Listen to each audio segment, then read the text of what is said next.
Bueno, sin nada más que comentarles, mis amados hermanos, podemos pasar a la palabra del Señor. Vamos en Juan capítulo 16, versículo 12 al versículo 24. Hoy vamos a ver la obra del Espíritu Santo, parte 2. Juan capítulo 16, versículo 12 al versículo 24. Dice la palabra del Señor: Aún tengo muchas cosas que deciros, pero ahora no las podéis soportar. Pero cuando Él, el Espíritu de verdad, venga, os guiará a toda la verdad. Porque no hablará por su propia cuenta, sino que hablará todo lo que oiga y os hará saber lo que habrá de venir. Él me glorificará, porque tomará de lo mío y os lo hará saber. Todo lo que tiene el Padre es mío. Por eso dije que Él toma de lo mío y os lo hará saber. Un poco más y ya no me veréis. Y de nuevo un poco y me veréis. Entonces algunos de sus discípulos se decían unos a otros: ¿qué es esto que nos dice? Un poco más y no me veréis, y de nuevo un poco y me veréis. ¿Y porque yo voy al Padre? Pero eso decían. ¿Qué es esto que dice un poco? No sabemos de qué habla. Jesús sabía que querían preguntarle y les dijo: ¿estáis discutiendo entre vosotros sobre esto porque dije, un poco más y me veréis, y de nuevo un poco y me veréis? En verdad os digo que lloraréis y os lamentaréis, pero el mundo se alegrará. Estaréis tristes, pero vuestra tristeza se convertirá en alegría. Cuando la mujer está para dar a luz, tiene aflicción porque ha llegado su hora. Pero cuando da a luz al niño, ya no se acuerda de la angustia por la alegría de que un niño haya nacido en el mundo. Por tanto, ahora vosotros tenéis también aflicción, pero yo os veré otra vez, y vuestro corazón se alegrará, y nadie os quitará vuestro gozo. En aquel día no me preguntaréis nada. En verdad os digo, si pedís algo al Padre, os lo dará en mi nombre. Hasta ahora nada habéis pedido en mi nombre. Pedid y recibiréis, para que vuestro gozo sea completo. Mis amados hermanos, Jesús les había enseñado a sus discípulos que ellos serían perseguidos. Él les había dicho que serían asesinados, que serían expulsados de las sinagogas, pero no por el hecho de que fuesen criminales, no por el hecho de que tuviesen malas obras, sino por el contrario, sino por el hecho de creer en Jesús. Ellos iban a ser perseguidos, iban a ser asesinados, iban a ser expulsados de la sociedad, iban a perder trabajo, iban a perder familia, sus matrimonios iban a estar en peligro. Todo por el hecho de creer en Jesús. Pero Jesús se los había advertido, no porque todo esto les iba a acontecer, no porque fuesen malas personas, sino todo lo contrario, por ser hombres piadosos, por creer en Jesucristo, por no conformarse a este mundo. Pero al mismo tiempo que Jesús les advertía que serían perseguidos, también les avisa que Él se estaba yendo y que Él iba a regresar al Padre. Esto puso muy triste a los discípulos porque se sintieron abandonados por Jesús. Ellos habían puesto toda su esperanza en Él. Habían dejado sus trabajos, habían dejado su vida para poder seguirlo a Él. Durante 3 años y pico siguieron al Maestro, y el Maestro cuidó de ellos, los proveyó, los bendijo, no los dejó al merced de este mundo, los protegió. Pero Jesús les dice: yo me tengo que ir, yo voy a ser entregado, yo regresaré al Padre. Y eso llenó de tristeza sus corazones. Pero Jesús les dijo que eso era muchísimo mejor y más provechoso para ellos, que Él fuese a la cruz y que Él muriera por ellos y que regresara al Padre, que quedarse con ellos en esta tierra. porque al morir por ellos en la cruz, Jesús podía perdonar sus pecados. Y Él, regresando al Padre, Él podía enviar al Consolador, al Espíritu Santo, al Espíritu de verdad, que tiene la misión de convencer al mundo de pecado, de justicia y de juicio. Así que este es el contexto en el que nos encontramos en la palabra del Señor. Y en el versículo 12 Jesús les dice: aún tengo muchas cosas que deciros, pero ahora no las podéis soportar. Jesús tenía muchas otras cosas que decirle a sus discípulos, pero ellos, dice Jesús, no podían soportarlo. ¿Por qué? Porque estaban tristes. Dice la palabra que estaban turbados, y la palabra griega para turbados es que tenían una agitación mental y espiritual. No podían pensar claramente. Y aparte de eso, mis amados hermanos, no podían entender la cruz de Cristo. Ellos en este punto aún no podían entender por qué Jesús tenía que ir a la cruz. Debemos recordar que dentro de los planes de los discípulos no estaba la muerte de su Mesías. Dentro de los planes de los discípulos de Jesús no estaba la muerte de su maestro. Dentro de sus planes, de sus propios planes, el Mesías debía ser un líder conquistador político y militar. Ellos esperaban que Jesús tomara las riendas del gobierno y expulsara a los romanos, para que Israel viniese a ser una nación gloriosa de nuevo, como en los tiempos de David, del rey David. Así que ellos estaban esperando a un Mesías político militar, mas sin embargo, ahí estaba su maestro, ahí estaba el Mesías al que ellos habían creído y puesto toda su vida, diciendo que los tenía que dejar. Diciendo que los tenía que dejar. Y todo esto, mis amados hermanos, ellos no lo entendían. Nosotros sí. Ahora sí, pero ellos no.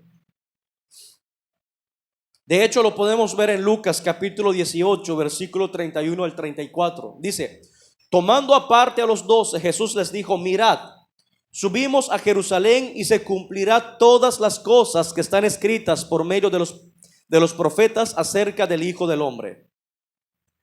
Pues será entregado a los gentiles y será objeto de burla, afrentado y escupido. Jesús le está diciendo: cuando vayamos a Jerusalén, yo voy a ser arrestado, yo voy a ser abofeteado, yo voy a ser escupido. Pero mira eso: y después de azotarle, le matarán y al tercer día resucitará. Jesús les está anunciando lo que iba a pasar. Pero mira lo que dice: pero ellos no comprendieron nada de esto. Este dicho les estaba encubierto y no entendían lo que se les decía. Así que en este punto Jesús le dice: yo no puedo, tengo muchas cosas que decirles, pero ahora ustedes no la pueden entender, no lo pueden sobrellevar. Así que ellos estaban incapacitados para recibir todo lo que Jesús tenía que decirles. Y Jesús, sabiendo esto, les dice, versículo 3 de Juan 16: pero cuando Él, el Espíritu de verdad, venga, os guiará a toda la verdad, porque no hablará por su propia cuenta, sino que hablará todo lo que oiga y os hará saber lo que habrá de venir. Él me glorificará, porque tomará de lo mío y os lo hará saber. Todo lo que tiene el Padre es mío, por eso dije que Él toma de lo mío y os lo hará saber. Hermanos, la obra del Espíritu Santo va más allá de solamente convencer al mundo de pecado, de justicia y de juicio. Va más allá solamente la de consolar a los discípulos, sino que también dice Jesús que el Espíritu Santo es el encargado de guiar a todos los discípulos a toda la verdad. Jesús dice: Él va a ser el encargado de guiarlos a toda la verdad. Mis amados hermanos, el Espíritu Santo fue y es el encargado de mostrar a Cristo y su enseñanza a su pueblo. El Espíritu Santo es el encargado de llevarte a ti, a Él, para que tengas vida. Es el encargado de tomar tu corazón de piedra, arrancarte ese corazón de piedra insensible, duro, y ponerte un corazón de carne, un corazón que oiga los mandamientos de Dios, que quiera guardar los mandamientos de Dios, un corazón, hermanos, regenerado. Es el Espíritu Santo que hace estas cosas.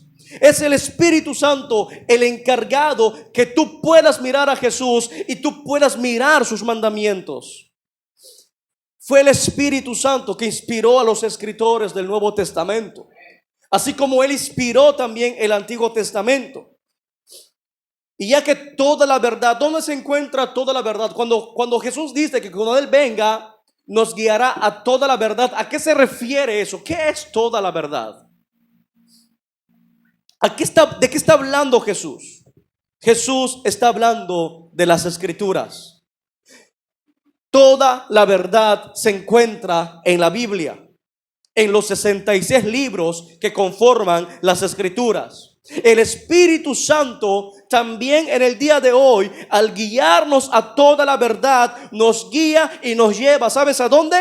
A la palabra de Dios, para que podamos ver la gloria de Cristo y para que podamos ver su majestad y sus mandamientos. El Espíritu Santo viene, hermanos, y nos lleva a toda la verdad, en pocas palabras, a las Escrituras. Yo te digo esto, no hay más revelación de Dios que lo que ya está escrito en los 66 libros de la Biblia. La Biblia, hermanos míos, es la revelación completa y final de Dios.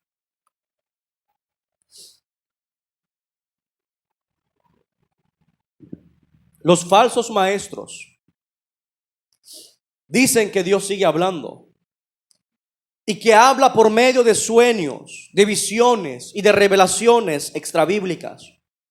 Por ejemplo, el falso apóstol Maldonado dice que es bueno tomar los principios de Dios, que es la Biblia, y aplicarlos. Es lo que dice él, que es bueno tomar los principios de Dios, que la palabra es más que principios, pero él lo llama de esa forma para disminuir su autoridad.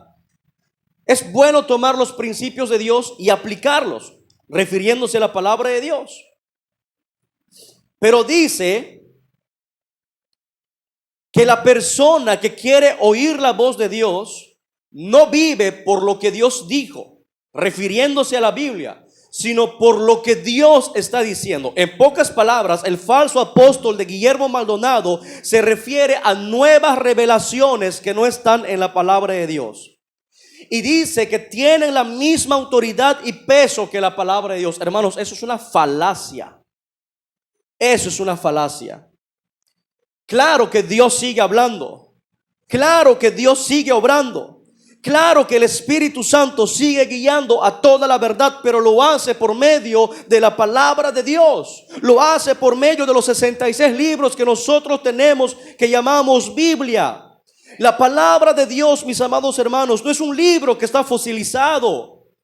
No es un libro que necesita estar en un museo tras una vitrina para ser exhibido. No, la palabra de Dios, dice en Hebreos 4:12, es viva, es eficaz y más cortante que cualquier espada de dos filos.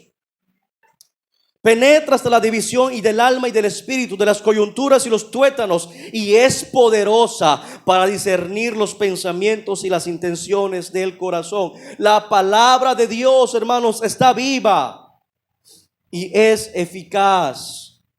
La palabra de Dios tiene el poder de dar vida a los muertos, llevándolos a Cristo.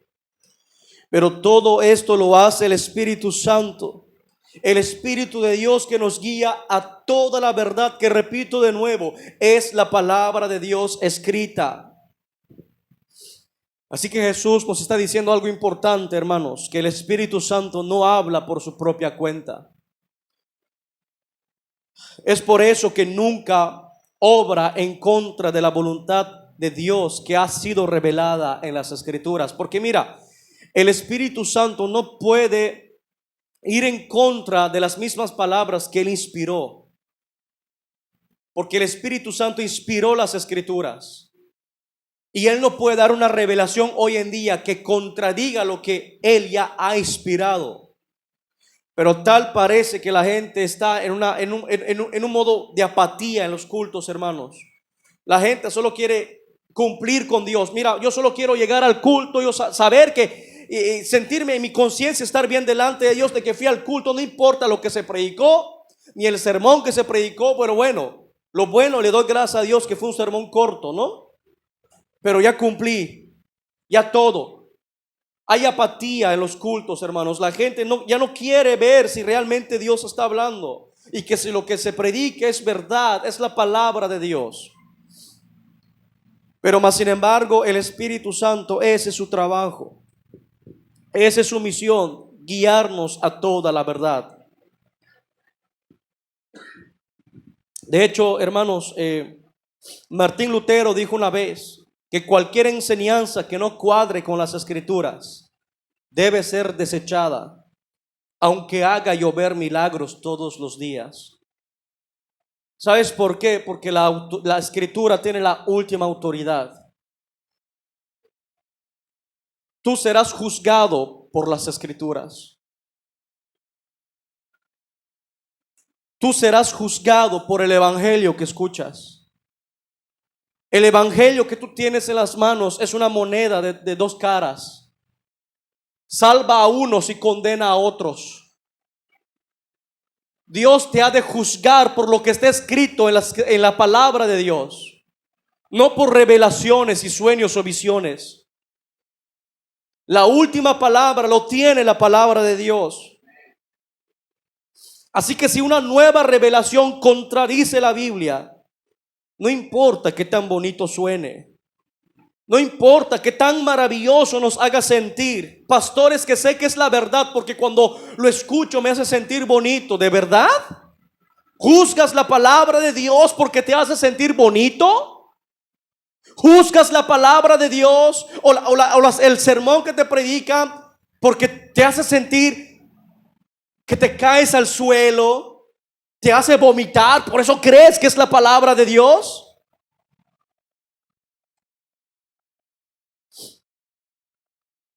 No importa qué tan bonito suene. No importa qué tan maravilloso te haga sentir. Si contradice la Biblia, es falsa.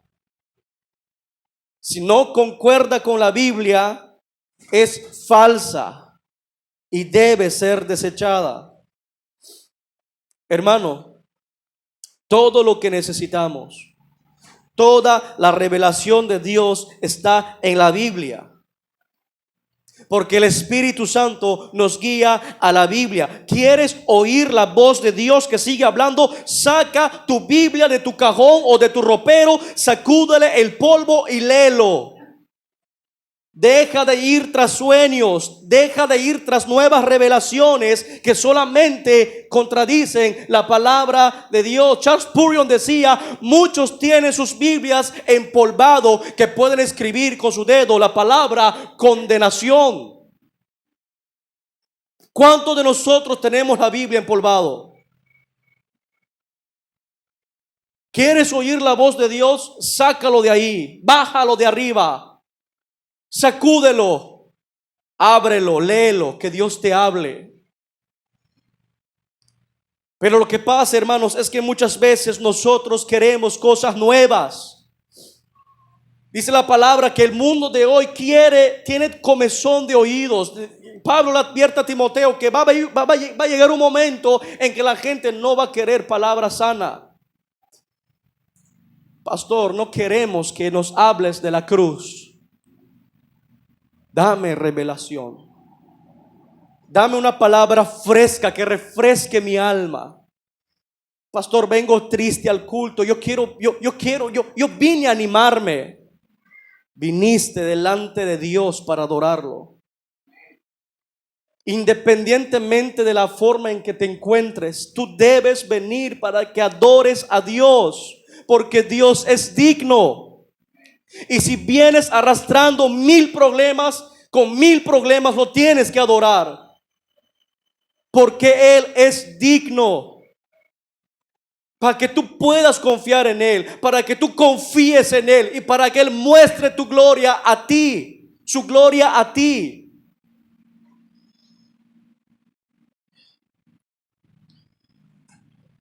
La Biblia es inspirada por Dios.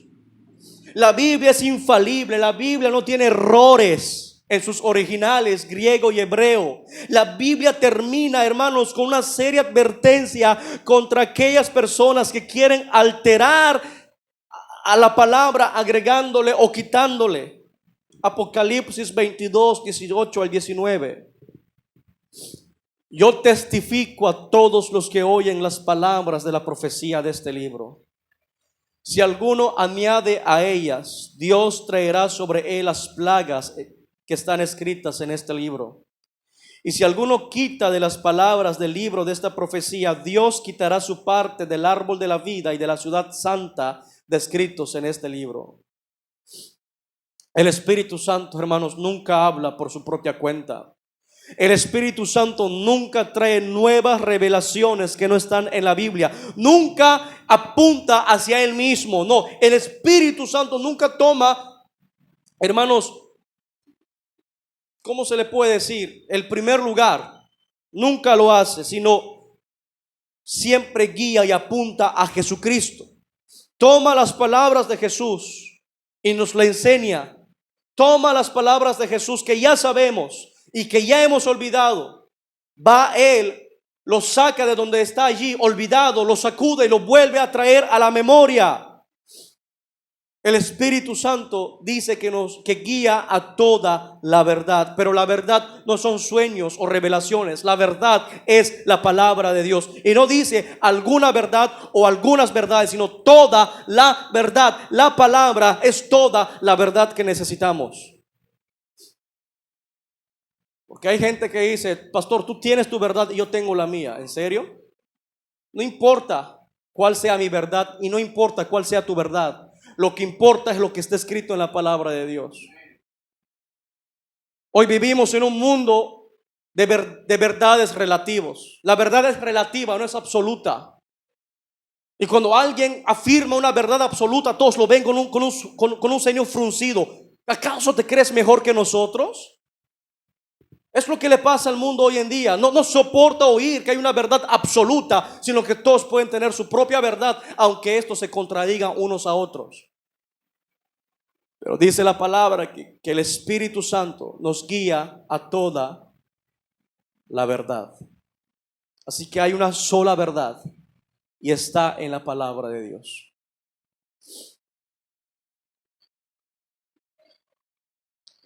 Así que Jesús les dice que aunque ahora están tristes, pronto su tristeza se convertirá en gozo. Juan 16, 16.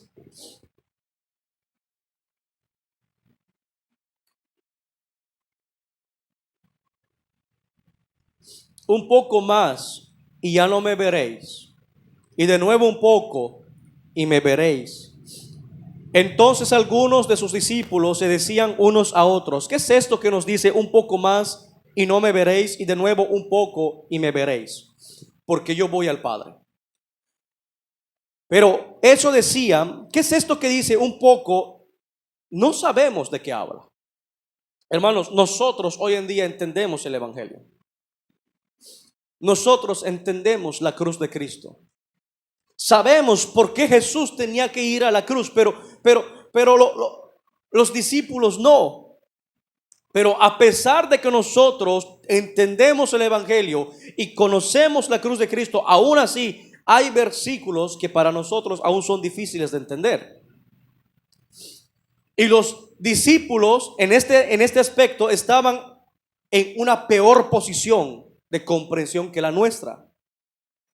Para los discípulos, la palabra de Jesús era contradictoria. Un poco más y no me veréis, y de nuevo un poco y me veréis, y porque yo voy al Padre. Estas palabras de Jesús los dejó desconcertados, porque al igual, a lo mejor como tú, no entiendes lo que Jesús quiso decir. Es difícil, yo reconozco que fue difícil poder llegar a una conclusión. De la misma forma los discípulos dijeron, no entendemos nada. Bueno, hay un punto de vista que salta rápidamente, que Jesús pudo referirse, pues obviamente a las apariciones después de la resurrección. La muerte de Jesús y los días que estuvo en la sepultura sería el tiempo cuando ellos no le iban a ver. Pero todo cambiaría cuando se les apareciera nuevamente después de su resurrección y antes pues de su ascensión. Pero lo más probable, hermanos, es que Jesús estuviese hablando de la persona y de la obra del Espíritu Santo. Pues la venida del Espíritu Santo solamente era posible después de la ascensión de Jesús al Padre, porque dice, porque yo voy al Padre. Me veréis de nuevo porque yo voy al Padre. Esta interpretación, hermanos, encaja con el contexto de lo que Jesús había dicho. Pues el Espíritu Santo también es llamado el Espíritu de Cristo, el Espíritu del Hijo. Así que, mis amados hermanos, Jesús sabía que querían preguntarle lo que él quiso decir. Por eso en el versículo 19 dice, Jesús sabía que querían preguntarle y les dijo, ¿estáis discutiendo entre vosotros sobre esto porque dije un poco más y no me veréis, y de nuevo un poco y me veréis? Así que ellos no habían externado esta pregunta. Ellos no habían preguntado nada, lo estaban pensando en sus corazones. Estaban diciéndose entre ellos en sus corazones, no entendemos esto. Nadie se atrevía a preguntar, pero ahí estaban formulando la pregunta en sus corazones. Y Jesús sabía lo que ellos estaban pensando. Jesús sabía las dudas que ellos tenían. Hermanos, Jesús conoce el corazón del hombre mejor que nadie. No hay necesidad a que le vayan a contarle a Jesús lo que hay en tu corazón. No hay necesidad que alguien le cuente a Jesús las intenciones de tu corazón. Él conoce todo de nosotros. Él conoce mejor que nadie el corazón del hombre. Los ojos omniscientes de Dios están sobre los justos e injustos. Él está atento a los justos, escudriñando los ojos del Dios omnipotente y omnisciente, hermanos, nos ve en todo momento. Cuando tú a veces piensas que nadie te ve, Dios te está viendo. Hay gente que dice, bueno, pues solo somos dos, no hay nadie que lo vea, pues vamos a criticar, vamos a hablar mal. ¿Estás seguro que nadie es testigo de lo que estás diciendo? Dios es testigo. Cuando tú estás solo y tú dices, no me ve nadie, puedo pecar libremente, ¿estás seguro? Los ojos omniscientes de Dios te están viendo. No hay forma de escapar, hermanos. No hay lugar donde vayamos que podamos escondernos de los ojos omniscientes de Dios. No hay pared que nos esconda de los ojos de Dios. No hay techo que nos esconda de los ojos de Dios. Ojalá que eso nos llevara a vivir un poco más en temor. Pero Él conoce lo que hay en tu corazón. Él conoce lo que hay en ti, tus dudas. Él conoce tus luchas, tus pecados. Él conocía lo que estaban pasando sus discípulos. Por eso les dice, en verdad os digo que lloraréis y os lamentaréis, pero el mundo se alegrará. Estaréis tristes, pero vuestra tristeza se convertirá en gozo, en alegría. Cuando la mujer está para dar a luz, tiene aflicción porque ha llegado su hora. Pero cuando da a luz al niño, ya no se acuerda de la angustia por la alegría de que un niño haya nacido en el mundo. Por tanto, ahora vosotros tenéis también aflicción, pero yo os veré otra vez y vuestro corazón se alegrará y nadie os quitará vuestro gozo. Cada vez que Jesús empieza con esta frase, en verdad os digo, Él lo hace para enfatizar la importancia de su mensaje que está a punto de comunicar. Así que hay que prestarle mucha atención a las palabras de Jesús que está a punto de enseñarnos porque es algo importante. Él dice, lloraréis y os lamentaréis, pero el mundo se alegrará. Estaréis tristes, pero vuestra tristeza se convertirá en alegría. Jesús les dice a sus discípulos que pronto ellos iban a llorar, que pronto se iban a lamentar. ¿Por qué? Porque ellos iban a ver morir a Jesús en la cruz.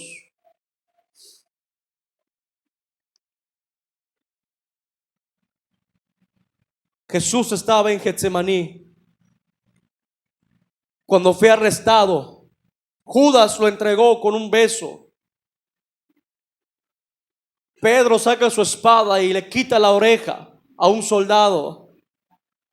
Los demás corren por sus vidas y dejan solo al maestro. Más adelante Pedro lo niega 3 veces. Judas se va y se ahorca. Los demás están escondidos por el miedo a lo que estaba ocurriendo. Su maestro había sido arrestado y él no puso resistencia. Jesús les dice, van a llorar, se van a lamentar de ver morir en la cruz. Pero a la misma vez en la que ellos estarían llorando y lamentándose porque Jesús murió en la cruz, ¿sabes qué? El mundo y los líderes judíos, así como el apóstata de Israel, se alegraría de la muerte de Jesús y de la tristeza de los discípulos. Hermanos, cuando Jesús fue molido en la cruz como un cordero, el mundo pensó que había ganado. Los líderes judíos pensaron que habían ganado. Por fin lo hemos clavado en la cruz. El infierno pensó que había derrotado al Hijo de Dios y que Satanás había frustrado los planes de Dios para rescatar a su pueblo. Así que los enemigos de Dios y del pueblo de Dios se alegraron, se regocijaron, festejaron. El infierno festejó, pero aquella alegría de los enemigos de Cristo sería corta. Los fariseos habían injuriado a Jesús en la cruz, inflados por su padre Satanás, con las siguientes palabras. Mateo 27:41. De igual manera también los principales sacerdotes, junto con los escribas y los ancianos. Fíjate, ¿quiénes son estas personas? Sacerdotes, los que debían servirlo a él, eran sus sacerdotes, porque Jesús es Dios manifestado en carne. Eran sus propios sacerdotes. Son ellos mismos los que se estaban burlando de él, diciendo: a otros salvó y a sí mismo no se puede salvar. Rey de Israel es, que baje ahora, que baje de la cruz y creeremos en él. En Dios confía, que le libre si él le quiere, porque ha dicho: yo soy hijo de Dios, el Hijo de Dios. En la misma forma le injuriaban también los ladrones que habían sido crucificados con él. Yo te digo algo: Jesús pudo haber bajado de la cruz, pudo haberse transfigurado frente a ellos y descender de la cruz como el Rey de Gloria que es. Pudo haberlos aniquilado por sus pecados, pero el Señor, como cordero, fue llevado al matadero y no abrió su boca.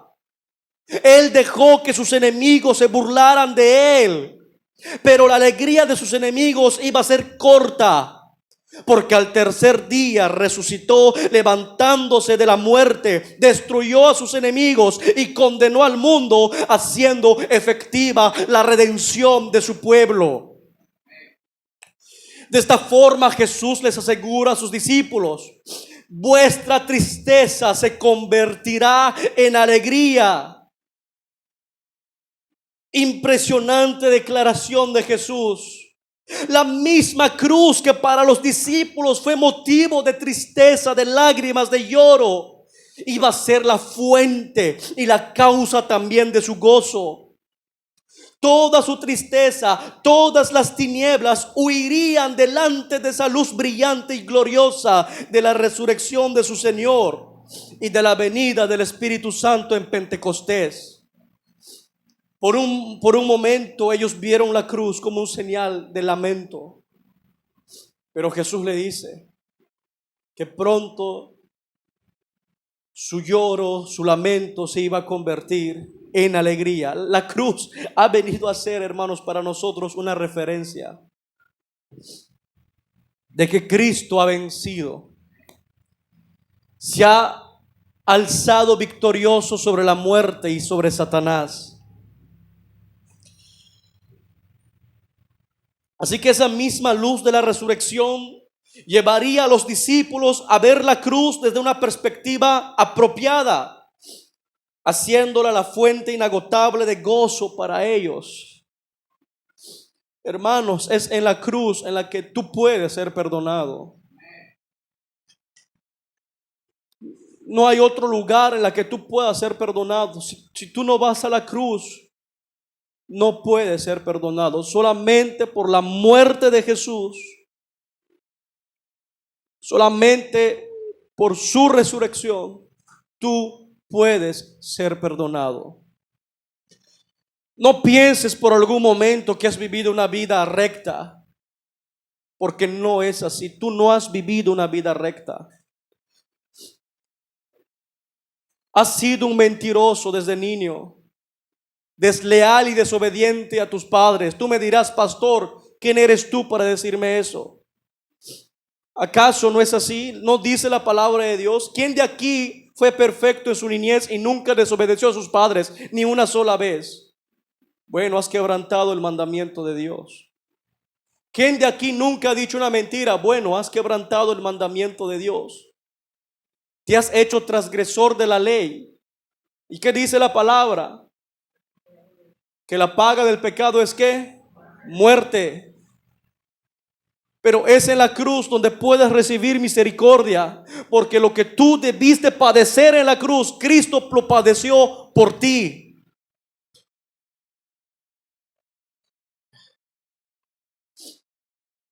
La cruz ya no es motivo de lamento. La cruz ya no es motivo de lloro y de tristeza. Ahora para ellos la cruz es una fuente inagotable de gozo, pues su Señor los había salvado y redimido en la cruz. Pues su Señor, al derramar toda su sangre como un torrente en la cruz, los había comprado por un precio muchísimo más alto que el oro y la plata. Ahora lo entendían. Ahora nosotros lo entendemos, pero ellos no lo podían entender. Pero Jesús le estaba diciendo, esto es lo que va a ocurrir. Es por esto, hermanos, que nosotros no podemos dejar de predicar a Cristo y a este crucificado. Ese es nuestro mensaje. Cristo y a este crucificado. Es por eso que la cruz es una doctrina fundamental para nosotros. Pues Cristo venció cuando aparentemente fue derrotado. Por eso Pablo dijo en Gálatas 6:4, pero jamás acontezca que yo me glorie, sino en la cruz de nuestro Señor Jesucristo, por el cual el mundo ha sido crucificado para mí y yo para el mundo. La cruz es el lugar, hermanos, donde el pecador puede ir y sus cargas ser sueltas. Es la cruz, no tu propia justicia, hermano. Tú puedes tratar de ser una muy buena persona y terminar el infierno. De hecho, toda persona moral y ética terminará en el infierno. El infierno estará lleno de personas que merecen estar allí. Y el cielo estará lleno de personas que no merecen estar allí. porque Cristo murió por ellos.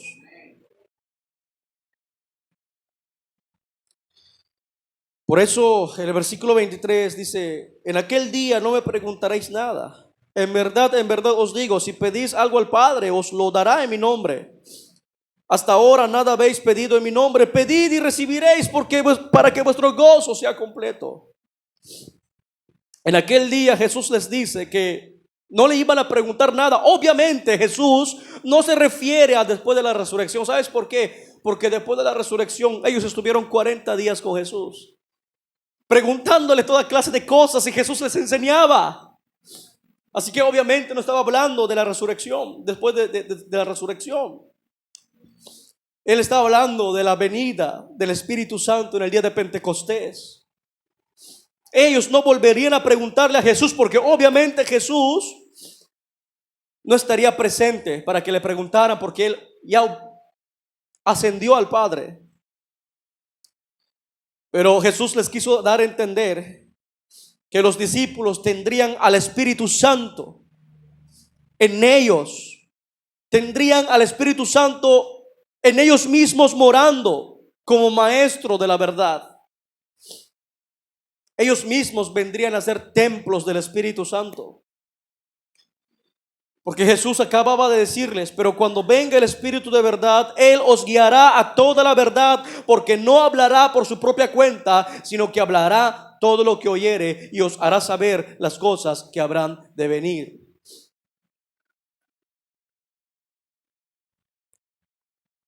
Así que Jesús vuelve a decir: de verdad, en verdad os digo. Y aquí Jesús presenta otra verdad importante: que todo cuanto los discípulos pudieran al Padre en nombre de Cristo pedir, el Padre se lo daría. Pero esta obra, el orar en el nombre de Jesús, hermanos, no es usar su nombre como una fórmula. Hay gente que piensa: si yo termino mi oración en el nombre de Jesús, bueno, pues ya está. No es como un ritual al final de cada oración para alcanzar el éxito. Más bien, hermanos, orar debe ser por lo que es conforme a Cristo y conforme a su voluntad. El orar es depender enteramente de Él y decir: Señor, no puedo yo solo. Fuera de ti, nada puedo hacer. La oración, más que solamente pedir, la oración es una dependencia a Él, el confiar en Él, el depositar tu confianza de que lo que Dios está haciendo, sabe lo que está haciendo.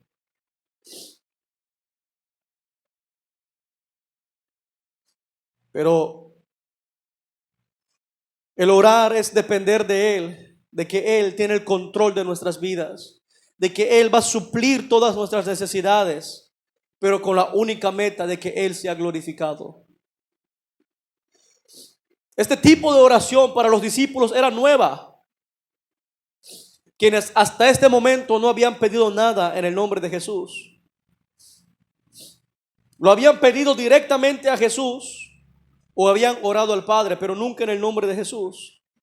Pero ahora Jesús les anima y les dice: pedid y recibiréis, para que vuestro gozo sea cumplido.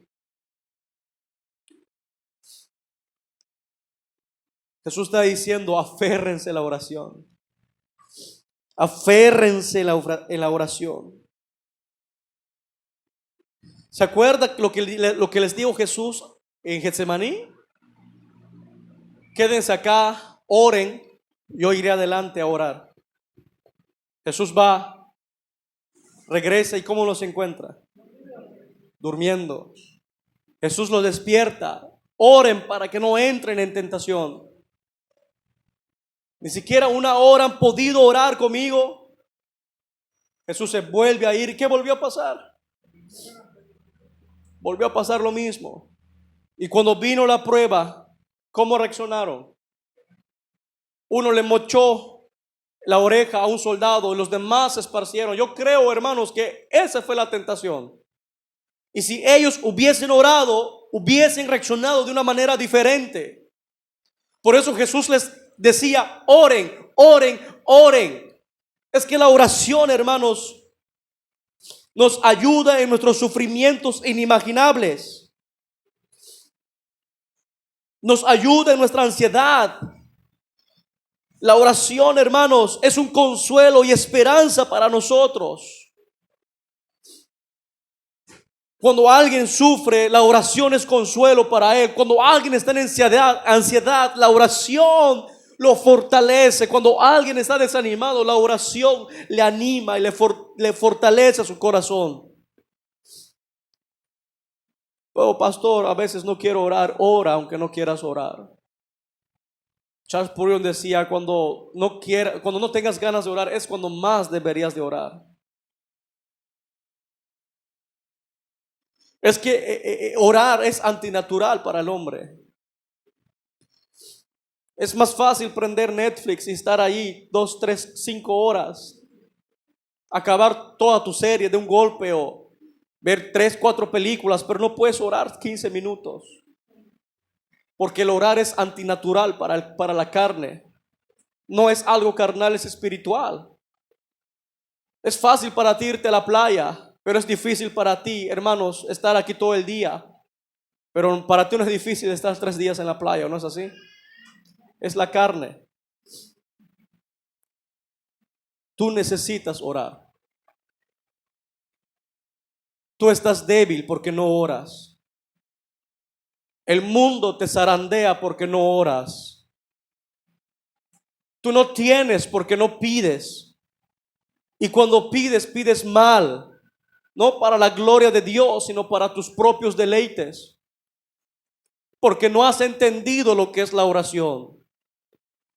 No es una forma mágica. A ver, tú abres Facebook y está la oración del millonario. Y la gente, amén, amén. Abres Facebook, está la oración con esa cosita amarilla, ¿cómo se llama? Del gato, con el que pelea con el gato. La caricatura. Una oración de prosperidad. ¿Quieres que Dios te ayude, hermano? Enciérrate. Pastor, no tengo dónde orar. En el baño. No es irreverente. No lo es. No tienes ni en el baño. Ve atrás, en el monte. Jesús iba a orar en el monte. Pastores, que duele mis pies, no me puedo arrodillar. Ora parado. Eso no va a afectar tu oración. Dios no va a decir, no te voy a oír porque no estás inclinado. Al final es tu corazón. Pero lo que voy es esto. La oración es importante. Jesús se lo dice a sus discípulos. Pidan para que vuestro gozo sea completo.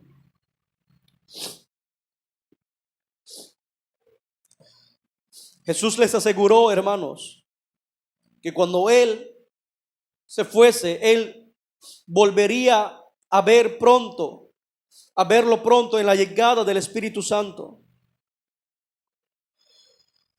De esa forma Jesús les promete que en Mateo 28:20 que estarían con ellos todos los días hasta el fin del mundo. Eso les promete Jesús a sus discípulos. Yo estoy con vosotros todos los días hasta el fin del mundo. Y Él está con nosotros. Su Espíritu está con nosotros. Su palabra sigue obrando, sigue vigente. Pero, hermanos, ellos, los discípulos, tenían que pasar por esta aflicción. Pero nosotros podemos aprender mucho. El Espíritu Santo, hermanos, nunca va a traer nuevas revelaciones que contradigan la Biblia. Y si están en la Biblia, pues no son necesarias porque ya están en la Biblia. No sé si me explico. ¿Para qué quieres revelaciones que ya están en la Biblia? Abre tu Biblia, lee tu Biblia. Hay muchos hombres que hoy dicen que hablan de parte de Dios, pero son obreros fraudulentos, falsos maestros, falsos profetas, falsos pastores. toman el nombre de Dios en vano. Dios dice, esto es lo que dice el Señor. Y realmente Dios no está hablando. Yo lo hice. Es un pecado grave, gravísimo. Pararte y decir a la gente, esto es lo que dice el Señor, cuando el Señor no ha dicho nada. Es grave. Pero tenemos la palabra profética más segura. La palabra es toda la verdad que necesitamos. No importa lo que yo crea ni lo que tú creas, lo que importa es lo que está en la Biblia. Si lo que tú crees contradice la Biblia, tú tienes que dejarlo y apegarte a la Biblia. No hay otra forma. Porque nadie tiene su propia verdad, sino hay una sola verdad. Cristo Jesús nuestro Señor. Pongámonos de pie, hermanos, y oremos al Señor.